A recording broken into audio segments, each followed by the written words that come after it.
नमस्ते साथियों, आज हम बात करने वाले हैं सीटेट 2024 के बेस्ट बुक के बारे में, जो कि चक्षु पब्लिकेशन का है। और यह प्राथमिक स्तर के कक्षा 1 से 5 के लिए उपयोगी है, जिसमें बाल विकास एवं शिक्षा शास्त्र, गणित, पर्यावरण अध्ययन, हिंदी, इंग्लिश, संस्कृत विषय सहित कुल 10 प्रैक्टिस सेट पेपर्स हैं। और इसमें 10 सॉल्व पेपर्स हैं, जो कि जुलाई 2023 सहित में। और इसकी खास विशेषता है कि इसमें 2000 से भी अधिक बहुविकल्पीय प्रश्न को डाला गया है। चक्षु की सीटेट एग्जाम के लिए चैप्टर वाइज सॉल्व पेपर्स भी आती है, जिसे लेकर आप अपनी तैयारी को और अधिक मजबूत कर सकते हैं। और सीटेट भर्ती परीक्षा 2024 के लिए सर्वश्रेष्ठ पुस्तकों की बात करें तो चक्षु के द्वारा सीटेट संस्कृत अध्यायवार सॉल्व पेपर है। और सीटेट प्राथमिक स्तर कक्षा 1 से 5 के लिए practice set 10 practice set, CTET पर्यावरण अध्ययन अध्यायवार सॉल्व्ड पेपर हैं। और सीटेट बाल विकास एवं शिक्षा शास्त्र अध्यायवार सॉल्व्ड पेपर, सीटेट हिंदी अध्यायवार solve paper, CTET English chapter wise solved paper, CTET गणित अध्यायवार सॉल्व्ड पेपर। और सीटेट ये जो है स्टडी गाइड हैं कक्षा 1 से 5 के लिए। अगर आपको सीटेट एग्ज़ाम 2024 पास करनी है तो चक्षु पब्लिकेशन के द्वारा बनाए गए स्टडी गाइड एवं प्रैक्टिस सेट को अवश्य ही मंगवा लें। यह बुक्स ऑनलाइन और ऑफलाइन दोनों माध्यम में उपलब्ध हैं। और बुक्स मंगानी हो तो वीडियो के डिस्क्रिप्शन बॉक्स में दिए गए लिंक के सहारे आप मंगवा सकते हैं। चलिए साथियों, आज के वीडियो में केंद्रीय शिक्षक पात्रता परीक्षा अर्थात सीटेट एग्ज़ाम, जो कि 28/12/2022 को आयोजित किया गया था, पेपर 1 कक्षा 1 to 5 के लिए। तो भाग 1 बाल विकास एवं शिक्षा शास्त्र के विभिन्न प्रश्नों को देखते हैं। पहला प्रश्न इस प्रकार से है, बचपन से वयस्कता के परिवर्तन काल का समय कौन सा है? बचपन से वयस्कता के परिवर्तन काल का समय कौन सा है? तो राइट आंसर हो जाएगा किशोरावस्था। निम्न में से किसके लिए स्थूल गामक कौशल के उपयोग की आवश्यकता होगी? किसके लिए जो है स्थूल गामक कौशल के उपयोग की आवश्यकता होगी? तो ये हो जाएगा चलना और दौड़ना। समाजीकरण की प्रथम संस्था कौन सी है? तो समाजीकरण की प्रथम संस्था जो होती है वो है परिवार। अगले प्रश्नों को देखें। यह मान्यता कि भौतिक वस्तुएं जैसे गुड़िया कार में सजीव गुण होते हैं क्या कहलाती है? गुड़िया कार में सजीव गुण होते हैं, तो ये जो है जीववादी सोच कहलाती है। और कथन और कारण दिया गया है प्रश्न संख्या 6 में। कथन है, 4 वर्षीय रिया लंबे और चौड़े 2 बर्तन में एक ही समय में समान मात्रा में पानी डालते समय बर्तनों की ऊंचाई और चौड़ाई को एक ही समय में ध्यान से नहीं रख पाती। कारण आर है, जिन पियाजे के अनुसार रिया संज्ञानात्मक विकास के पूर्व संक्रियात्मक चरण में हैं।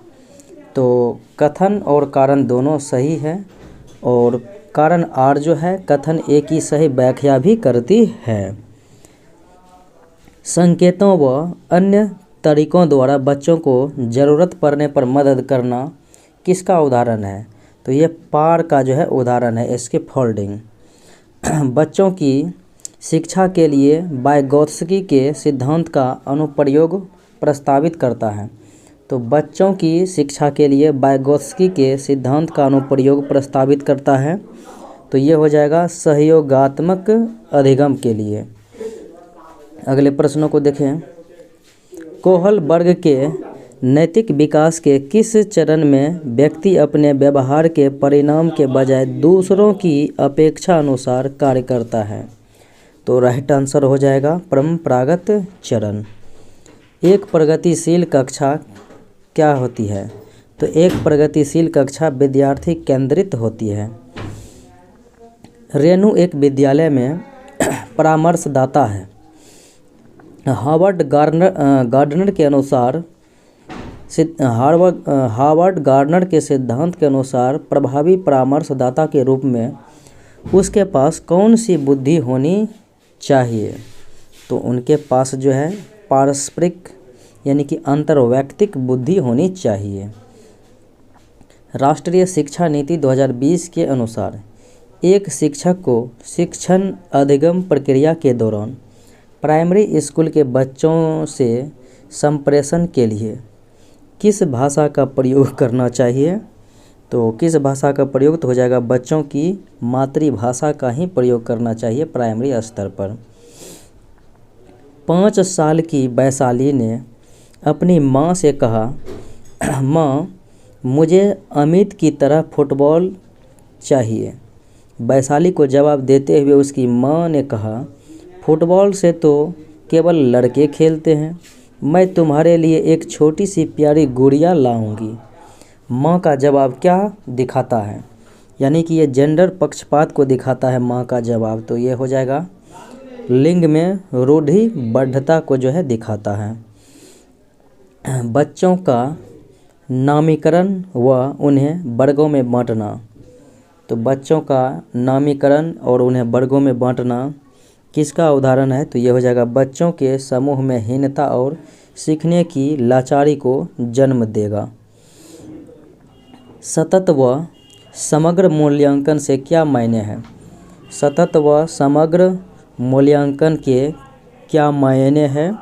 तो इसका राइट आंसर हो जाएगा बच्चे के व्यापक विकास से जुड़ी सभी स्कूली गतिविधियों के आकलन के सभी पहलुओं को शामिल करना। प्रभावी शिक्षक कक्षा में शिक्षण अधिगम की प्रक्रिया में अक्सर जांच करने वाले प्रश्नों का प्रयोग करते हैं। इससे शिक्षक को किस प्रकार का मूल्यांकन करने में मदद मिलता है? तो इससे शिक्षकों को जो है रचनात्मक मूल्यांकन करने में मदद मिलती है। एक समावेशी कक्षा में शिक्षिका की क्या भूमिका है? तो एक समावेशी कक्षा में जो है शिक्षिका की भूमिका बच्चों की विविध ज़रूरतों का पता लगाना व उनका ख्याल रखना होगा। विविध समूह के विद्यार्थियों के शिक्षण के दौरान एक शिक्षिका को क्या ध्यान में रखना चाहिए? तो एक शिक्षिका को जो है हर विद्यार्थी को स्वीकारना व सम्मान देना, उसके बाद सुसंगत संप्रेषण बनाए रखना और उसके बाद विद्यार्थियों को स्वायत्तता व लचीलापन देना। अर्थात 1, 3, 5 राइट आंसर हो जाएगा सी। एक विद्यार्थी जिसे दृष्टिबाधिता है कि विशिष्ट ज़रूरतों के लिए एक शिक्षक को क्या करनी चाहिए? तो एक शिक्षक को जो है कई प्रकार की स्पर्शनीय और हस्त कौशल सामग्री का उपयोग करना चाहिए। सामाजिक अंतःक्रिया और मौखिक संप्रेषण में चुनौती किसका विशिष्ट अभिलक्षण है? तो ये हो जाएगा स्वलीनता का जो है ये विशिष्ट लक्षण है। शिक्षक बच्चों को विभिन्न रंगों वाली चिकनी मिट्टी देकर कहती है कि उनके मन में जो आता है वह बनाए। इसके माध्यम से वह बच्चों में किसको बढ़ावा देना चाहता है? तो बच्चों में जो है सृजनात्मकता को जो है बढ़ावा देना चाहता है। बचपन के प्रारंभिक सालों में किसके विकास पर ध्यान केंद्रित करना चाहिए? तो बचपन के प्रारंभिक सालों में किसके विकास पर ध्यान केंद्रित करना चाहिए? तो इसका राइट आंसर हो जाएगा सी 1, 2, 3, 4 अर्थात शारीरिक कौशल, सामाजिक कौशल, संज्ञानात्मक क्षमता, संवेगात्मक कौशल। अगले प्रश्नों को देखें। रचनावादी कक्षा में अर्थपूर्ण सीखना। तो रचनावादी कक्षा में अर्थपूर्ण सीखना क्या कहलाता है? तो अन्वेषण व अंतःक्रिया के द्वारा खोज की प्रक्रिया है। एक शिक्षिका एक बच्ची जो एक अवधारणा को समझने में असमर्थ हैं के साथ मिलकर काम करती है, उसे इशारे देते हुए यह प्रक्रिया क्या कहलाती है? इशारा उसे दे रही है तो यह प्रक्रिया पार कहलाती है। एस्के फोल्डिंग यानी उसे मदद करती है। अभिकथन ए और तर्क आर है। अभिकथन ए, एक शिक्षिका कक्षा को संवादात्मक बनाने के लिए बच्चों के आसपास के पर्यावरण उदाहरण शामिल करती है। तर्क आर है, सामाजिक सांस्कृतिक संदर्भ की सीखने में महत्वपूर्ण भूमिका है। तो कथन और कारण यानी तर्क दोनों सही है और आर जो है एक ही सही व्याख्या भी करता है। निम्न में से क्या बच्चे के समस्या समाधान में बाधा उत्पन्न करेगा? बच्चे के समस्या समाधान में क्या बाधा उत्पन्न करेगा? तो इसका राइट आंसर हो जाएगा वस्तुओं के इस्तेमाल के पारंपरिक तरीके पर स्थिर रहना। अभिकथन ए और तर्क आर है। अभिकथन ए है कि विद्यार्थियों द्वारा की गई गलतियां व त्रुटियां शिक्षकों व विद्यार्थियों की असफलता को दर्शाती है।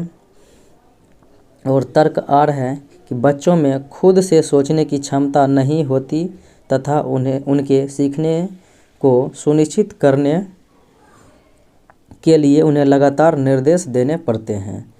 तो ए तो सही है लेकिन आर गलत है, ये डी हो जाएगा। ए और आर जो है दोनों इसका गलत है। अगले प्रश्नों को देखें।